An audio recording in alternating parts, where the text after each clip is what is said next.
प्रिय छात्रों, मैं सर्वेश्वर कलान कक्षा 10 समाज विज्ञान के हम आपके प्रश्न दे रहे हैं आपके लिए। यूरोप में राष्ट्रवाद का उदय, तो इससे हम प्रश्न लेके चल रहे हैं। तो आप इनको क्रम से करिए। आपको कल जो आपका 11 तारीख को पेपर होगा उसमें 100% आपके लिए 20 क्वेश्चन आपको OMR पर मिलेंगे। तो मैं शुरुआत कर रहा हूँ।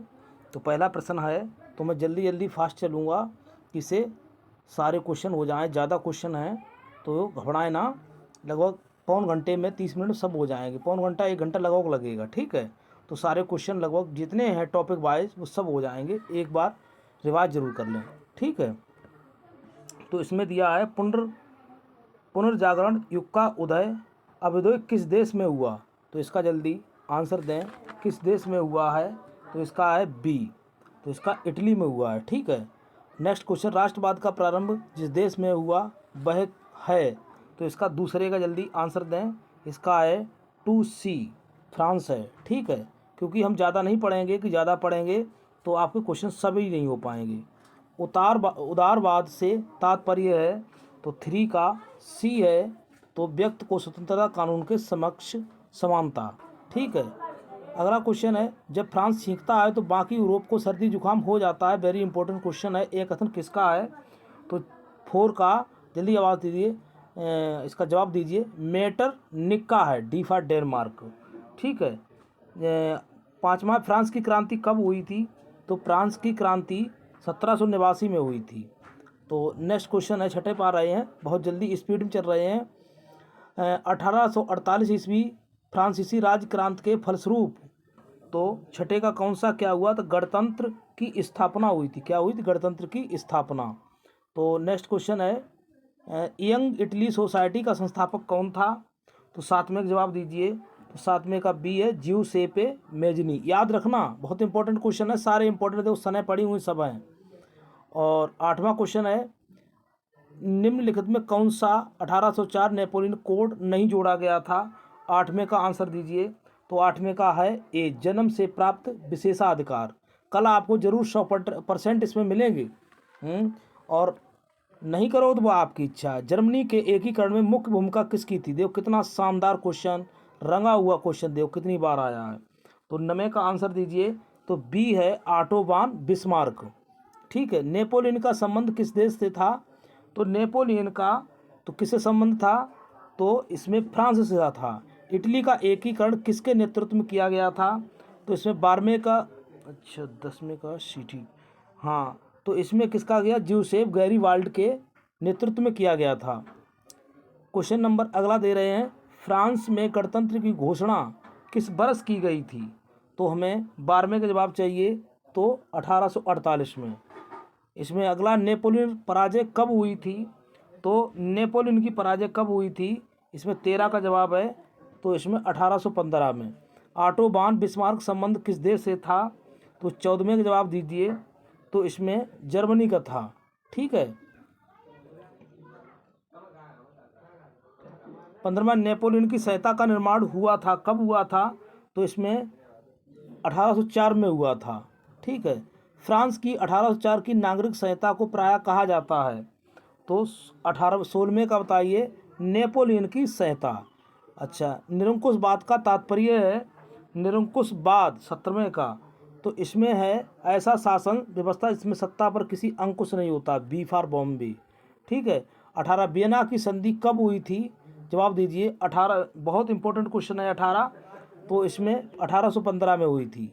ज्यूसेपे मेजनी का संबंध था, किससे था, जल्दी बताइए। 19 का ए, इटली के एकीकरण के लिए था। और इसमें दिया है 1861 एकीकृत इटली का सम्राट किसे घोषित किया गया था। तो 20 का जवाब क्या हो जाएगा, इमैनुअल द्वितीय, ठीक है। आप देख लीजिए, आपने तैयारी तो अच्छी की होगी, बट आपको IQ लेवल चेक करना है कि हमारे कितने सही हो रहे हैं। इतने क्वेश्चनों में आपको 100% मिल जाएगा। जैकोबिन दल का संबंध था, 21 का जवाब है। 21 का ए, फ्रांस का। अच्छा, इसमें ज्यूसेपे मेजनी द्वारा स्थापित गुप्त संगठन था, तो किससे था। तो यंग इटली से था, ठीक है। अब नेक्स्ट क्वेश्चन है 23वां, जॉल वेराइन नामक शुल्क संघ की स्थापना कब हुई थी। 23वें का बताइए। तो 1834 में हुई थी। गैरीवाल्ड संबंधित था, बहुत इंपॉर्टेंट क्वेश्चन, तो इटली के एकीकरण के से संबंधित था। जर्मनी संस्कृत में वोक्सिट का आशय था, तो 25वें का किससे था? राष्ट्र से था। निम्नलिखित में 1871 में जर्मनी का प्रथम सम्राट घोषित किया गया था, प्रथम सम्राट घोषित। 26 का जल्दी आंसर दें, तो इसमें था विलियम प्रथम। बहुत इंपॉर्टेंट क्वेश्चन है। 1789 फ्रांस में किस प्रकार शासन था? किस प्रकार का शासन था? तो इसमें असीमित राजतंत्र का था, असीमित राजतंत्र, असीमित राजतंत्र। अच्छा, इसमें 1789 फ्रांस में राष्ट्रवाद की प्रथम अभिव्यक्ति का क्या परिणाम हुआ? 28 का, तो फ्रांस की क्रांति थी। तो एक चैप्टर आपका फिनिश हो गया है। नेक्स्ट चैप्टर पर चल रहे हैं, इसके आंसर भी मिलान कर लीजिए। देखो मैंने दे दिए हैं कि आपको किसी को दिक्कत ना हो, कि आप मिलान कर सकते हो, कोई जल्दबाजी में मिस्टेक हो गई हो तो सारे क्वेश्चन आपके आंसर दिए गए हैं। ठीक है, नेक्स्ट चैप्टर आ गया आप। अब बहुत इंपॉर्टेंट चैप्टर, सबसे ज़्यादा इंपॉर्टेंट क्वेश्चन है, चैप्टर है, इसको विशेष ध्यान दें। तो इस चैप्टर का नाम बताओ क्या होगा? भारत में राष्ट्रवाद। क्या नाम चैप्टर का नाम है? भारत में राष्ट्रवाद। तो सारे क्वेश्चन इंपॉर्टेंट हैं। तो पहला क्वेश्चन क्या है? महात्मा गांधी दक्षिण अफ्रीका वापस कब लौटे? तो महात्मा गांधी दक्षिण अफ्रीका से वापस कब लौटे? तो भैया 1915 में, यानी 15 साल के थे तभी लौट पाए हैं। ठीक है। असहयोग आंदोलन का मुख्य कारण क्या था? तो इसमें असहयोग आंदोलन का मुख्य कारण था रॉलेट एक्ट। ठीक है। सबने अवज्ञा आंदोलन में महात्मा गांधी ने नमक अत्यधिक महत्व क्यों दिया? तो इसमें दिया था, इसमें सभी है, सभी कारण पढ़ लेना। ठीक है, समय ज़्यादा नहीं है इसलिए मैं थोड़ा सुपरफास्ट चल रहा हूँ, नाराज होना मत। कितना अच्छे क्वेश्चन आए। करो या मरो, करो या मरो का नाम, करो या मरो का नारा किसने दिया था? यानी महात्मा गांधी ने दिया। भारतीय राष्ट्रीय कांग्रेस की स्थापना कब हुई? सोचो, जवाब दो। 1885 में हुई। अच्छा, सबने अवज्ञा आंदोलन कब चलाया गया? तो छठे का सी 1930। सबने विनय 30 बार करी थी तब चलाया गया, विनय 30 बार करी तब वो सबने अवज्ञा आंदोलन चलाया गया। अब आ जाए चौरी चौरा। चौरी चौरा कांड किस वर्ष हुआ? तो इसमें 1922 में हुआ था। चोरी करना बच्चा 22 वर्ष की उम्र में सीखता है, तो यहाँ चौरी चौरा हमने जोड़ दिया, कोड दे दिया है चौरी चौरा 22। ठीक है। सबने अवज्ञा आंदोलन की शुरुआत किस महत्वपूर्ण घटना से की गई थी? तो वो नमक कानून तोड़कर की गई थी। रॉलेट एक्ट कब पारित हुआ? तो इसमें हुआ था सन 1919 में। ठीक है। चौरी चौरा की घटना, चौरी चौरा की घटना का क्या परिणाम हुआ था? तो इसमें चौरी चौरा घटना का क्या परिणाम हुआ था? असहयोग आंदोलन वापस ले लिया गया था उस टाइम। ठीक है, तो ये बिल्कुल राइट आंसर। निम्नलिखित में कौन सा आंदोलन महात्मा गांधी ने नहीं चलाया था? तो इसमें खिलाफत आंदोलन नहीं चलाया था। क्या नहीं चलाया था? खिलाफत नहीं महात्मा गांधी ने किसी की थी। महात्मा गांधी ने खिलाफत किसी की नहीं की थी। तो तुम ठोक आओ जाके दूसरा, स्वराज मेरा जन्म सिद्ध अधिकार, इसे मैं लेकर रहूँगा, किसने कहा था? 12। तो इसमें कहा था बाल गंगाधर तिलक बहादुर थे। स्वराज मेरा जन्म सिद्ध अधिकार में से लेकर था, बालकपन में इन्होंने कहा था। बाल गंगा की कसम खाई थी, तिलक लगाया था। तो महात्मा गांधी ने असहयोग आंदोलन कब प्रारंभ किया था? तो बताइए इसका 13वें का। तो 13वें का भी है 1920 में। हमने कहा नहीं 1920, असहयोग हो गए थे 20 में, 20 में असहयोग हो गया, 20 लोगों ने सहयोग ही नहीं दिया। 14वें का देखो, असहयोग आंदोलन ने किस स्थान पर हिंसक रूप ले लिया था? बताइए 14वें का। तो सी चौरी चौरा का रूप हिंसक रूप हो गया था भैया। उसके बाद गांधी जी ने असहयोग आंदोलन क्यों वापस लिया, इसका भी कारण बताइए। तो इसमें लिया था, गांधी जी ने अनुभव किया आंदोलन में कई स्थानों पर हिंसक रूप ले लिया था, इसलिए। इसमें भारत छोड़ो आंदोलन किसने प्रारंभ किया था? भारत छोड़ो, महात्मा गांधी ने कहा था भारत छोड़ो आंदोलन, भारत छोड़ो आंदोलन। ठीक है। अब आ जाइए वंदे मातरम, वंदे मातरम गीत के लेखक कौन थे? 17वें का जवाब दीजिए। तो बंकिम चंद्र, वंदे बंकिम चंद्र चटर्जी, वंदे मातरम बंकिम चंद्र चटर्जी। हिंद स्वराज नामक पुस्तक के लेखक कौन थे? Very very important. देखो देखो देखो देखो भाई, लाइन लगी हुई है। तो 18 का है क्या? बी, महात्मा गांधी। हिंद स्वराज महात्मा स्वराज थे। तो गुम सता क्या है? वेतनभोगी कर्मचारी है, गुमसुता, गुमसाता, गुमास्ता। गुमास्ता क्या है? तो वेतनभोगी कर्मचारी है, ठीक है। अच्छा, भारत वापस आने पर महात्मा गांधी ने सत्याग्रह कहाँ किया था? तो एक किया था चंपारण में। आनंद मठ उपन्यास के लेखक कौन है? तो बंकिम चंद्र चटर्जी। आनंद मठ, मठ में बैठिए बंकिम चंद्र, वंदे मातरम बंकिम चंद्र चटर्जी, ठीक है। भारत में राष्ट्रपिता कहकर किसको, सबको बच्चे बच्चा को मालूम है किसे संबोधित, राष्ट्रपिता। तो इसमें महात्मा गांधी को किया गया था, महात्मा गांधी को पुकारा जाता था राष्ट्रपिता के नाम से। जलियांवाला, जलियांवाला बाग हत्याकांड गोलियां किसने चलवाई थी? तो भैया किसने मारे? भैया जनरल डायर, जो डायन बना दिया था, ये डायने था, डायनासोर था ये जनरल डायर। भारतीय संविधान कब लागू किया गया था? तो भारतीय संविधान 26 जनवरी को लागू किया गया था। जलियांवाला बाग की घटना कब हुई?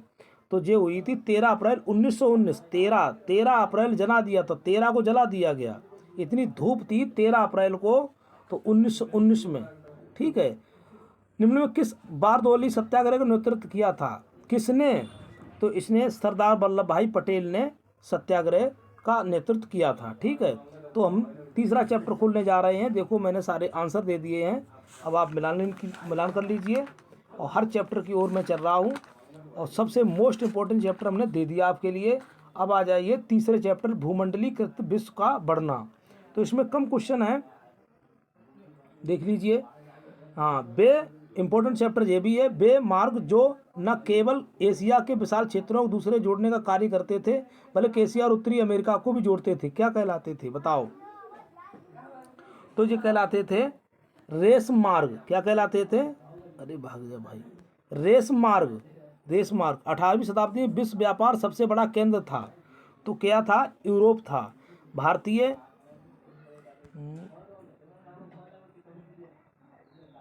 भारत में अधिकांश अनुबंधित मजदूर निम्नलिखित में किस राज्यों में विदेश भेजे जाते थे? तो भैया कहाँ भेजे जाते थे? पूर्वी उत्तर प्रदेश, बिहार से, ठीक है। 1929 में आर्थिक महामंदी का मुख्य कारण क्या था?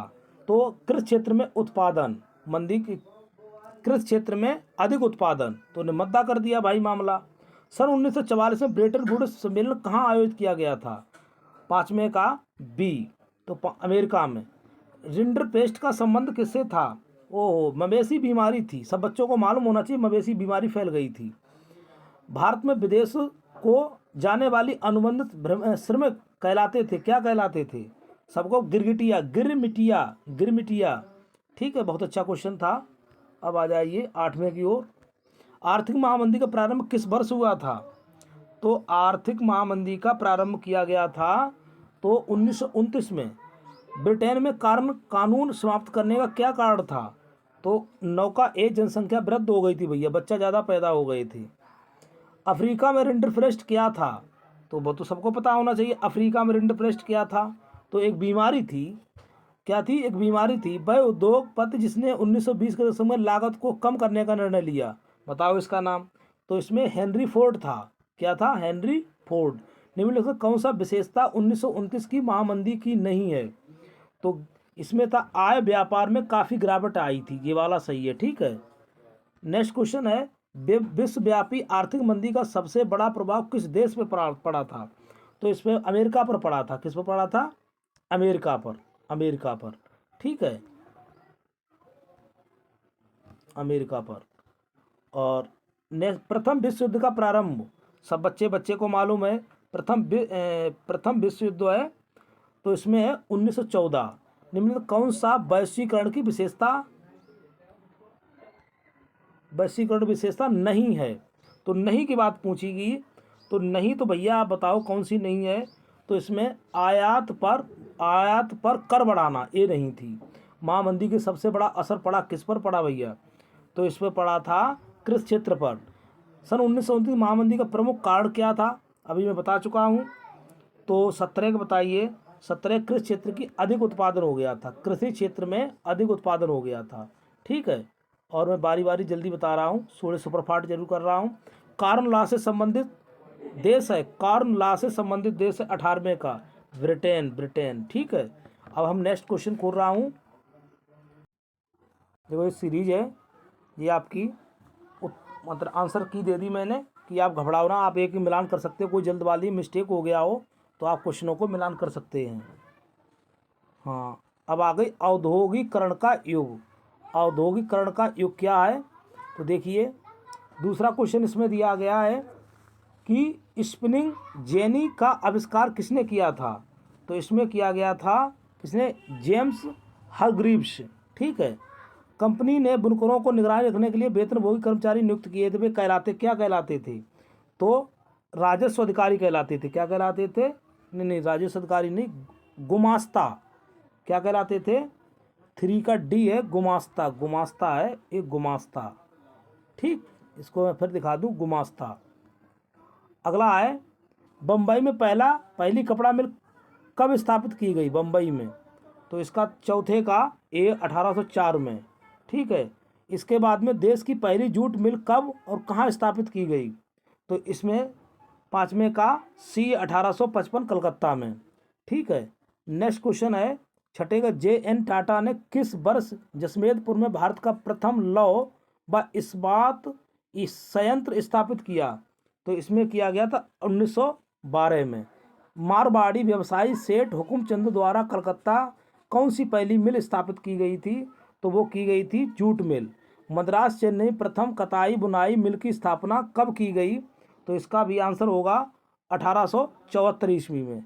तो देख लीजिए मैंने आंसर भी इसमें आ गए हैं और आप एक एक मिलान कर सकते हैं। ठीक है। 8 का ए 1874 में दे चुका हूँ। तो नेक्स्ट चैप्टर आप खोलेंगे।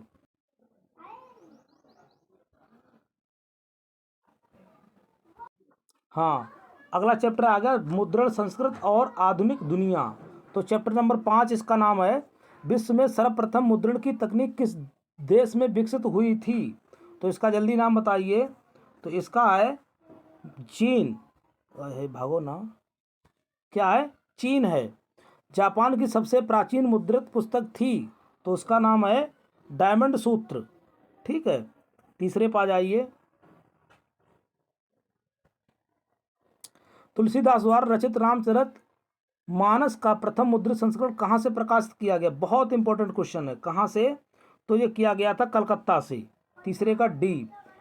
इसमें चीन से इटली में वुड वाली छपाई की तकनीक लेकर आया था, कौन आया था, मार्को पोलो आया था। कौन आया था, मार्को पोलो।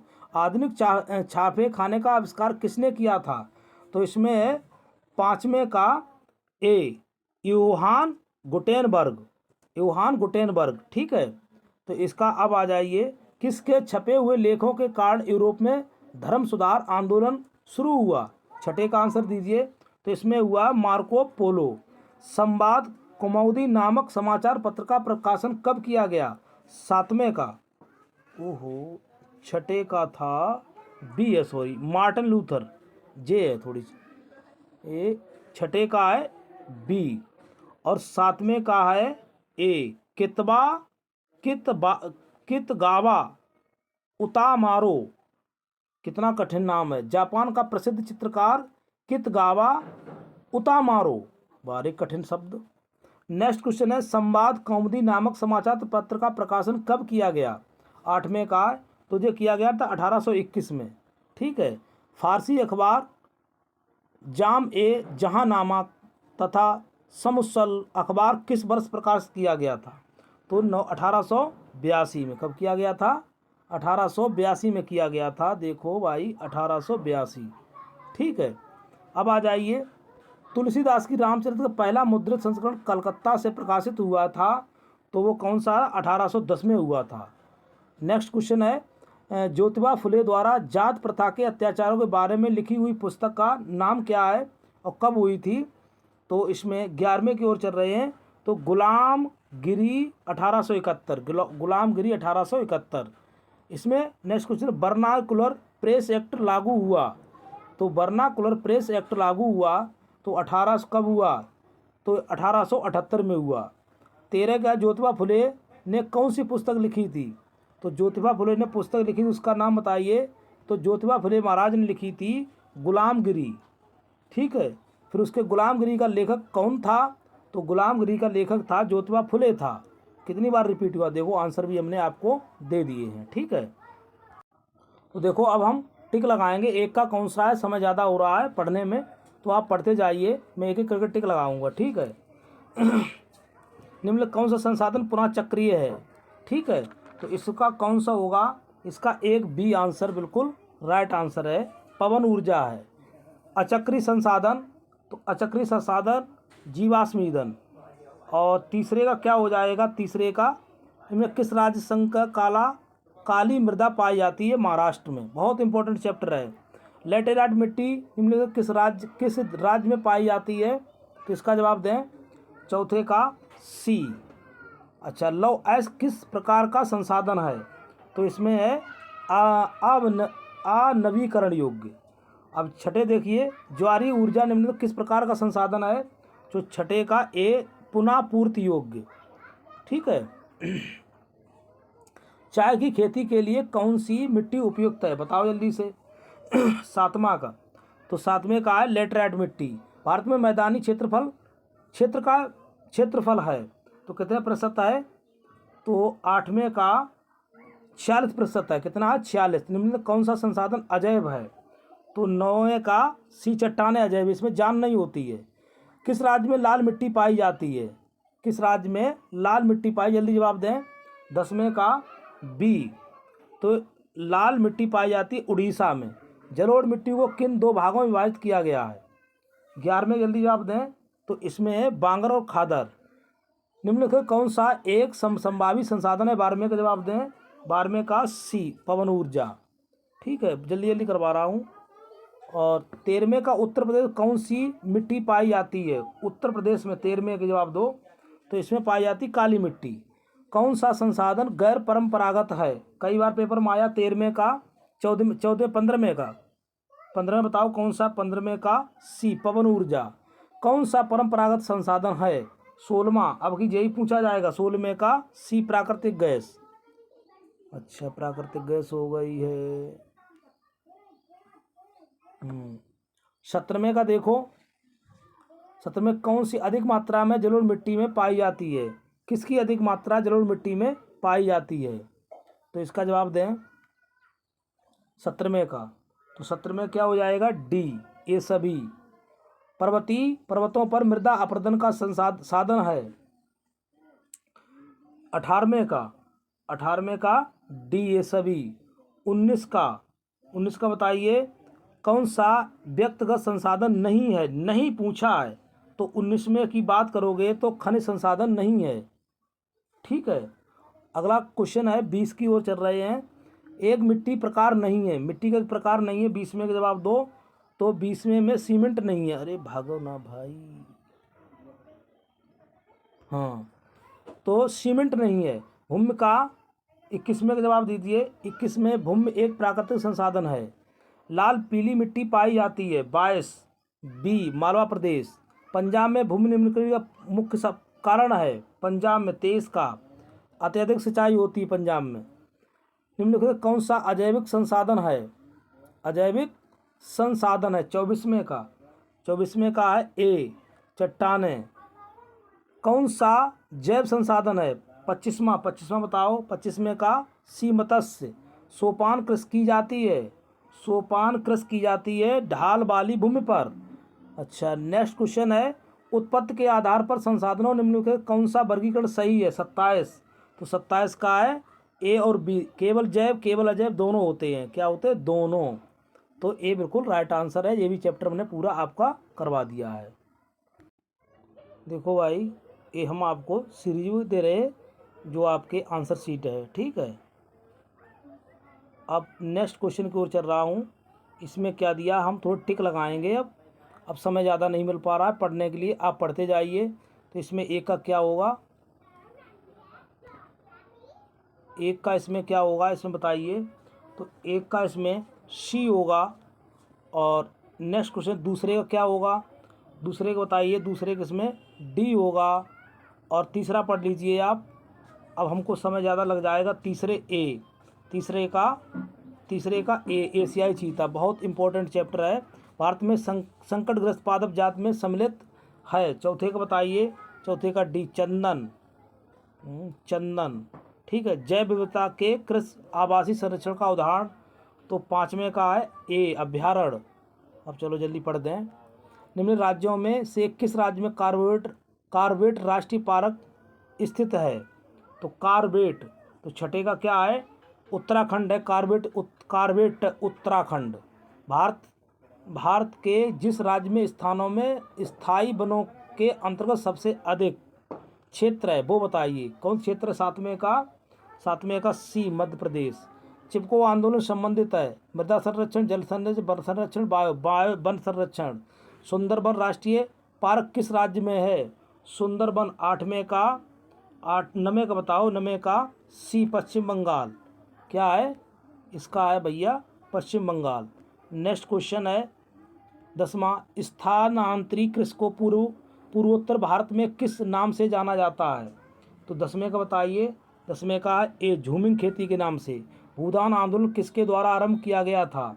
तो 11 का इसमें कहा जाएगा 11 का सी विनोबा भावे के द्वारा। और निम्नलिखित में किस राज्य में बांधवगढ़ राष्ट्रीय उद्यान व्यवस्थित है? तो 12वें का है ए मध्य प्रदेश। ठीक है। अब अव्यवस्थित की बात है। अब कितना अच्छा क्वेश्चन आ गया। सरस्का बाग रिजर्व किस राज्य में स्थित? सरस्का राजस्थान। कहीं पर है सरस्का राजस्थान। 13 सी। 14 की बात कर लीजिए भैया। अब इसमें ग्रीन इंडिया मिशन किस वर्ष में प्रारंभ किया गया था? तो वो 14 का सी। 14 का कहाँ पर है? सी। ठीक है, ये इंपॉर्टेंट है। और नेक्स्ट क्वेश्चन देखो, सीरीज भी आ गई आपके लिए, मिलान कर सकते हैं नेक्स्ट चैप्टर की तैयारी है जी। अब भूगोल का तीसरा चैप्टर खोल दिया है। तो इसका जल संसाधन नाम से जाना जाता है। बांधों को भी कहा जाता है। बांधों को क्या कहा जाता है? तो बांधों को कहा जाता है बहुउद्देशीय परियोजनाएं। अच्छा, निम्नलिखित में कौन सा अलवणीय जल प्राप्त का स्रोत है? अलवणीय, इसमें जल ही नहीं है। तो इसमें है सतही उपवाय और भौम जल दोनों। ठीक है। दूसरे का धरातल पर जल की कमी का कारण क्या है? तो वो आप समझ गए होंगे, ये उपयुक्त सभी है। ठीक है। चौथा है सतलज ब्यास नदी बेसिन पर निर्मित बहुउद्देशीय परियोजना। तो 4वीं का बी भाखड़ा नांगल परियोजना। महानदी बेसिन का निर्मित बहुउद्देशीय परियोजना। पाँचवें का डी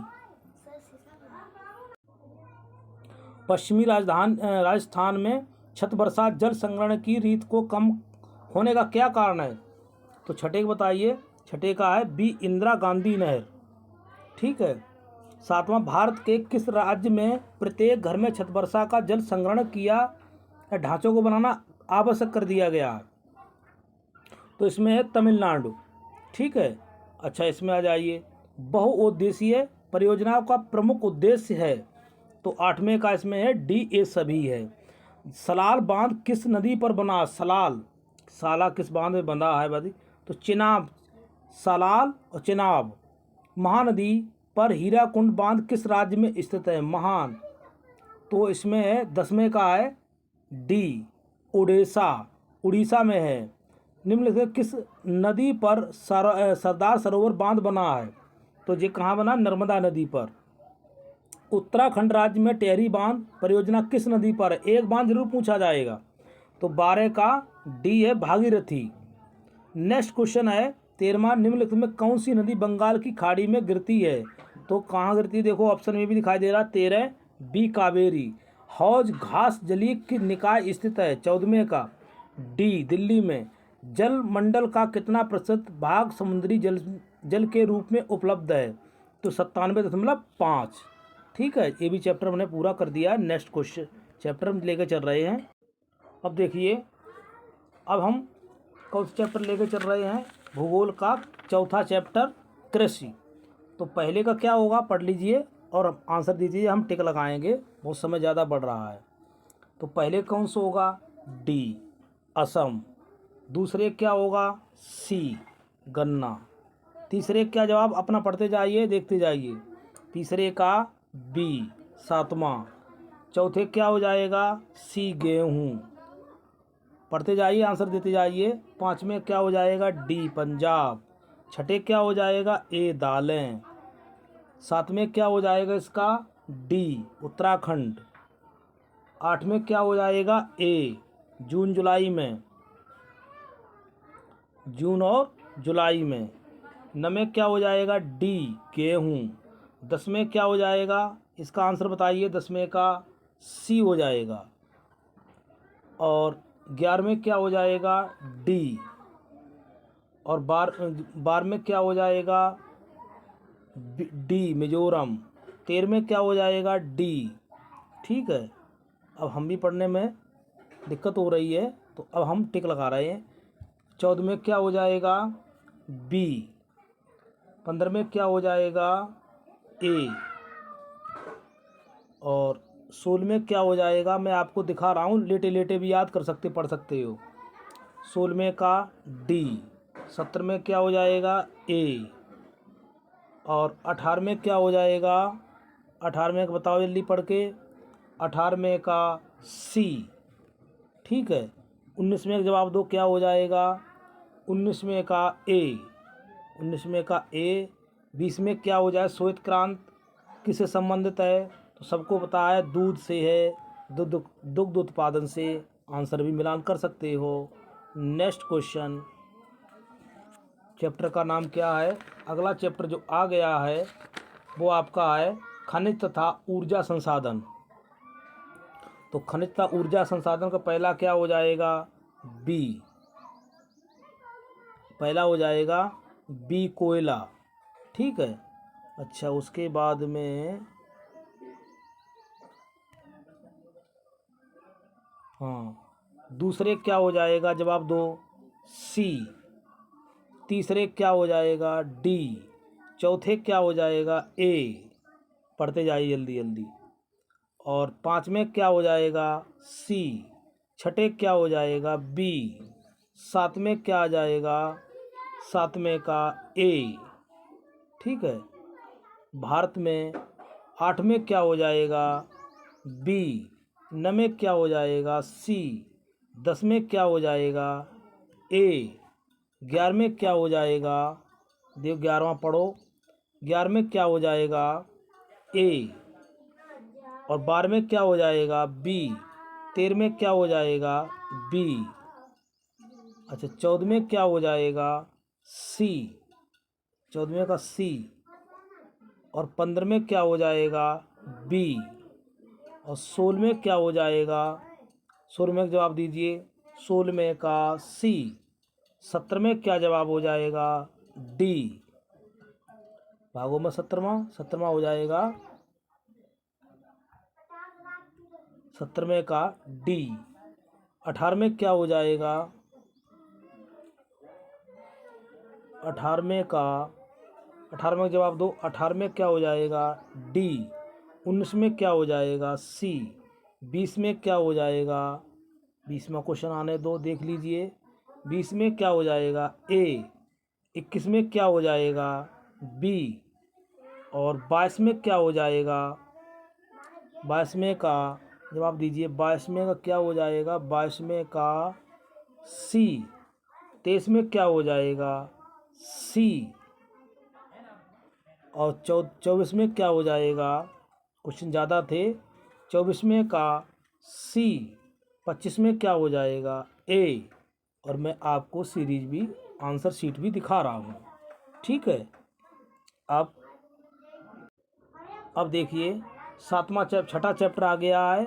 इसमें चैप्टर का नाम है विनिर्माण उद्योग। विनिर्माण उद्योग, तो पहले क्या हो जाएगा, इसका पहले को हो जाएगा विनिर्माण, पढ़ लेना पूरा। अगले नेक्स्ट क्वेश्चन है, निम्नलिखित में कौन सा आधारभूत उद्योग है, तो 2A। दूसरा, तीसरे का सी। चौथे का, चौथा निकालो क्वेश्चन। चौथा क्या है, चौथे को हो जाएगा इसमें बी। और 5 में क्या हो जाएगा, ए। 5 में का ए। छठे क्या हो जाएगा, छठे का क्या हो जाएगा, छठे को हो जाएगा सी। 7 में क्या हो जाएगा, सी। और 8 में क्या हो जाएगा, 8 में का हो जाएगा ए। 9 में क्या हो जाएगा, बी। 10 में क्या हो जाएगा, बी। 10 में का बी। तो ये मैंने आपको क्वेश्चन के आंसर भी दे दिए हैं। ठीक है, अब चैप्टर नंबर अगला स्टार्ट कर रहे हैं। देखिए अपने जांच लो, पढ़ते पूरी साल पढ़ते 365 दिन पढ़े हो, और उसका आपको एहसास हो जाएगा हमारे इतने क्वेश्चन सही हो जाएंगे।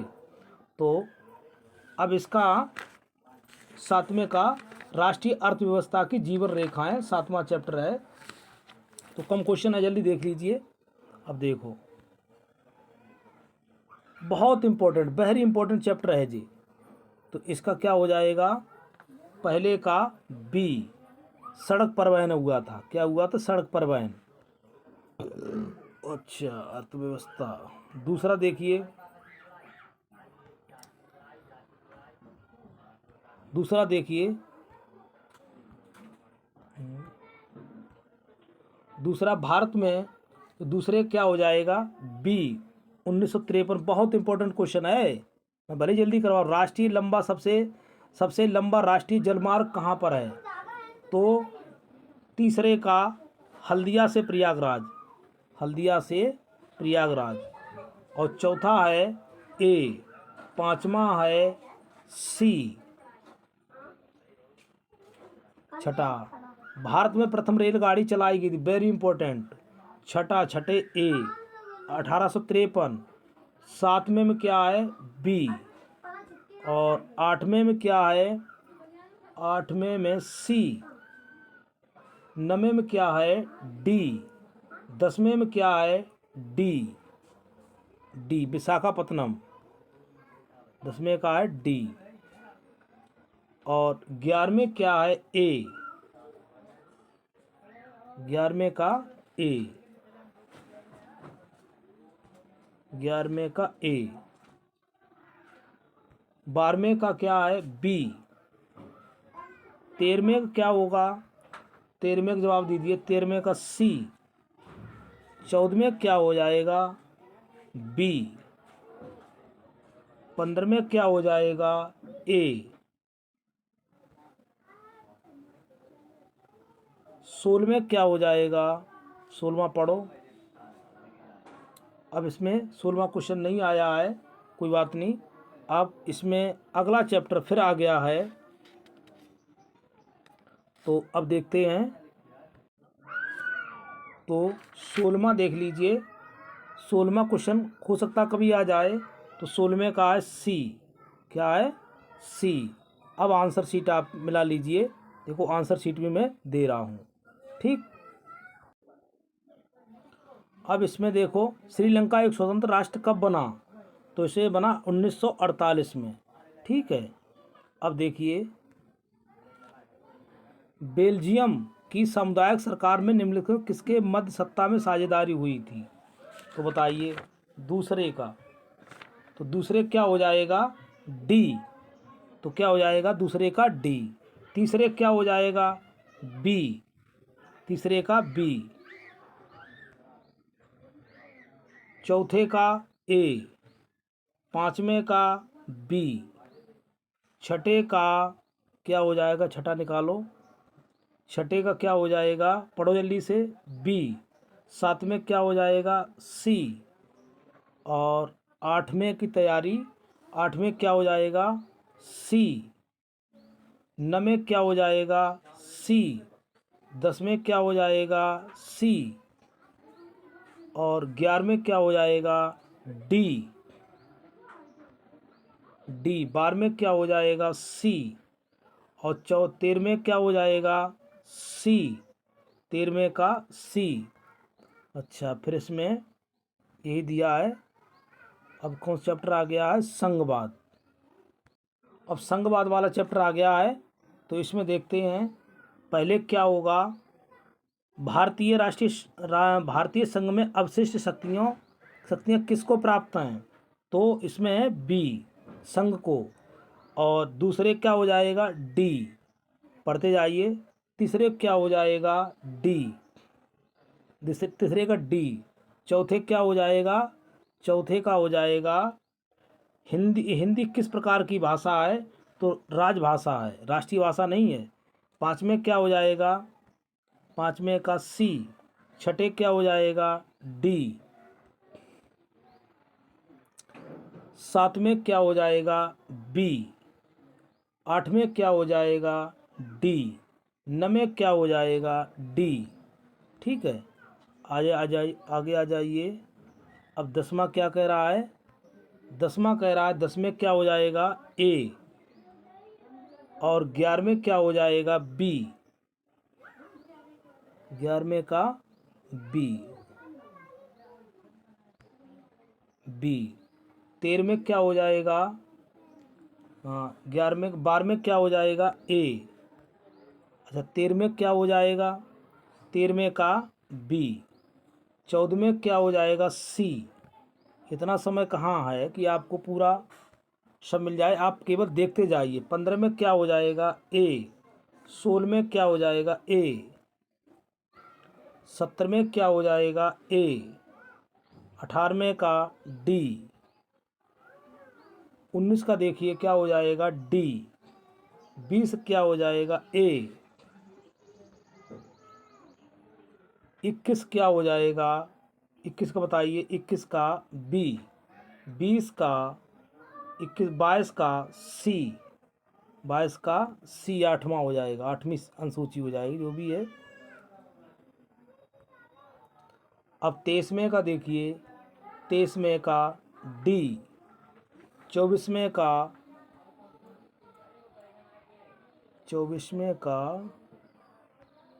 24 में क्या हो जाएगा? ए।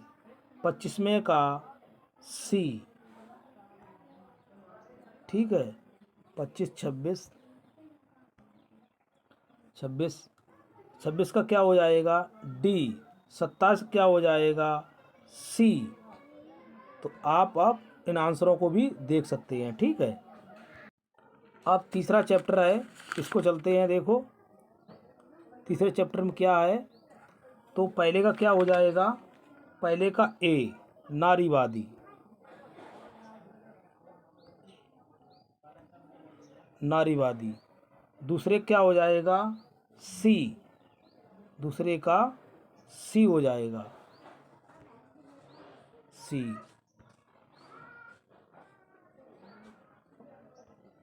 दूसरे का सी हो जाएगा, सी वाला। अच्छा, तीसरे क्या हो जाएगा? तीसरे का डी। इतना इम्पोर्टेंट चैप्टर नहीं है, इसको देख लीजिए। और आप ये वाला धर्म निश्चय 8वें का देखिए। 8वें क्या हो जाएगा? तो 8वें का है इसमें डी।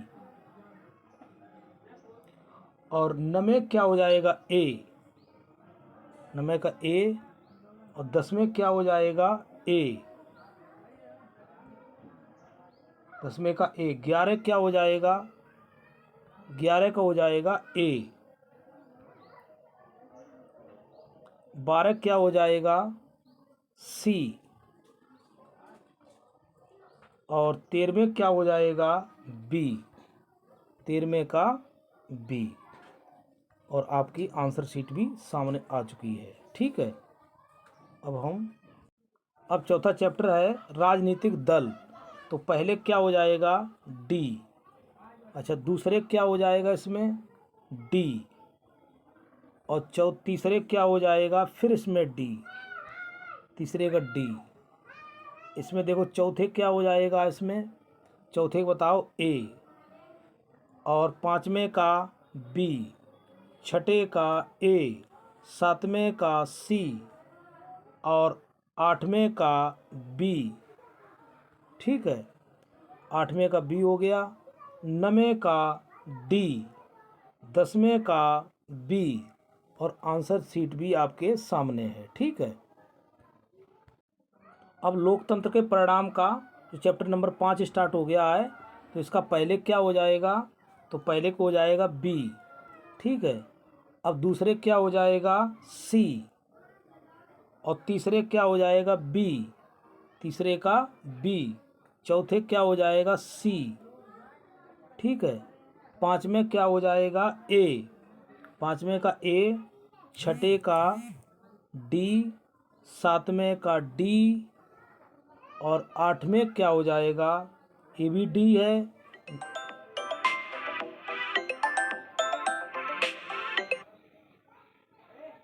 और 9वें क्या हो जाएगा? बी। और 10वें क्या हो जाएगा? सी। 10वें का सी। ठीक है, इसकी भी आंसर शीट देख लीजिए, मिलान कर लीजिए आप। ठीक है, अब इसमें जो आर्थिक विकास की समझ यानी अर्थशास्त्र को हम लेके चल रहे हैं, तो इसमें भी जल्दी जल्दी करवा रहे हैं। तो पहले क्या होगा, तो पहले को होगा डी। पहले क्या होगा, डी सभी।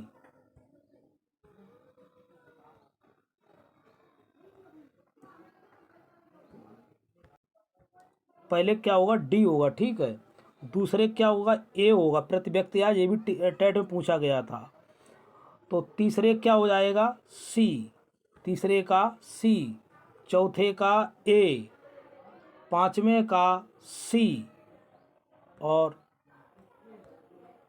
छठे का देखिए आप, थोड़ा बड़ा कर दें स्क्रीन पर। छठे क्या हो जाएगा, छठे का बी, सातवें का बी, और आठवें का ए। सब मिलान करते चलिए जल्दी जल्दी। और नवें क्या हो जाएगा, सी, और दसवें क्या हो जाएगा, बी। दसवें का बी।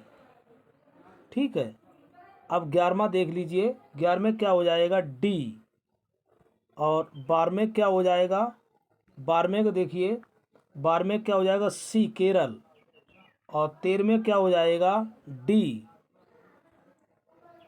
13वें का डी, 14वें का डी। आंसर शीट मिला लीजिए, देख लीजिए आप आंसर शीट। ठीक है,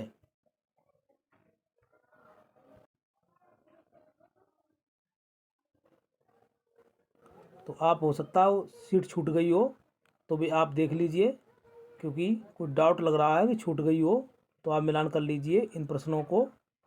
ठीक है, ये सारे आंसर भी आपको दिए जा रहे हैं।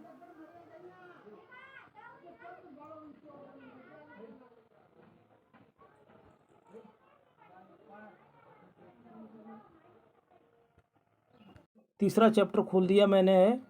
तो तीसरे चैप्टर का पहला क्या हो जाएगा, तो पहले का इसमें होगा मुद्रा का महत्व है सभी।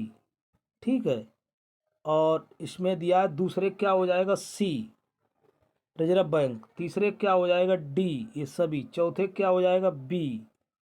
ठीक है, अब पाँचवें क्या हो जाएगा, डी, और छठे क्या हो जाएगा, डी, और सातवें क्या हो जाएगा, सातवें का बी। सातवें का बी, और नवें क्या हो जाएगा, आठवें का, आठवें का सी। आठवें का सी, और नवें का भी सी। ठीक, और ये आपकी आंसर शीट है। ठीक है, अब इसमें इसमें देखिए, पहले का क्या हो जाएगा, पहले का बी, दूसरे क्या हो जाएगा, सी, तीसरे क्या हो जाएगा, बी, चौथे क्या हो जाएगा, डी, चौथे का हो जाएगा डी, पाँचवें को हो जाएगा बी, छठे को हो जाएगा ए, सातवें को हो जाएगा, सातवें को क्या हो जाएगा, सातवें बताइए, सातवें को हो जाएगा बी, सातवें का बी, आठवें का सी, नवें का क्या हो जाएगा, डी। ये टेट में आए, मैंने पढ़ाए हैं। भारत का अधिकांश विदेश व्यापार होता है, 10वें का बताइए, 10वें का बी, और 11वें का ए, और 12वें का देखिए, 12वें क्या हो जाएगा, तो 12वें का बी। तो टिक भी लगा है, अरे भाग रहा लास्ट में। 12वें का बी, और 13वें का बी, 14वें का क्या है, देखो 14वें का बी, और 15वें का बी। ठीक है, और आंसर शीट ही आ गई आपकी।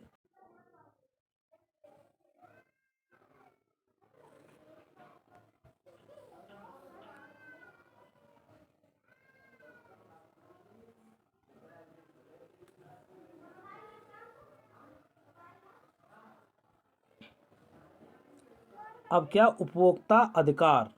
तो ये बहुत इंपॉर्टेंट क्वेश्चन है, तो इनको देखिए। उपभोक्ता का अधिकार, इसका क्या हो जाएगा, उपभोक्ता के अधिकारों में शामिल है। तो कौन सा इसमें है, तो 1986 में लागू हुआ था। ठीक है। ओह जी नहीं, पहला क्वेश्चन कहाँ चला गया। हाँ, इसमें दूसरा है, भारत में उपभोक्ता संरक्षण अधिनियम कब लागू किया गया था, तो 1986 में किया गया था, 1986 में। 2D। तीसरे क्या हो जाएगा, जल्दी बता दीजिए, समय नहीं है। तीसरे का इसमें हो जाएगा डी, और चौथे क्या हो जाएगा, डी। चौथे का भी डी है। और पाँचवें क्या हो जाएगा, पाँचवें बताओ, कोपरा वाला बहुत इंपॉर्टेंट क्वेश्चन है, पाँचवें का डी। और छठे की ओर चल रहा हूँ, छठे का क्या हो जाएगा, ए, 24 दिसंबर में राशन बढ़ता है। सातवें का सी, खाद्य पदार्थ। आठवें का ए, 2005 में लेने गए थे अधिकार अपना। और अब आठवें का एक मार्क, सातवें का सी है, एक मार्क किसके लिए, खाद्य पदार्थों के लिए। आठवें का क्या है, ए, 2005 में। नौ का क्या है, सी, उपभोक्ता को न्याय पाने के लिए कहाँ जाना चाहिए, तो उपयुक्त उपभोक्ता केंद्र। तो मैंने सारे क्वेश्चन करवा दिए और आप इनको पढ़ लीजिए, इन्हीं में से आपके 20 में 20 आएंगे। इसी के साथ में जय हिंद, जय भारत।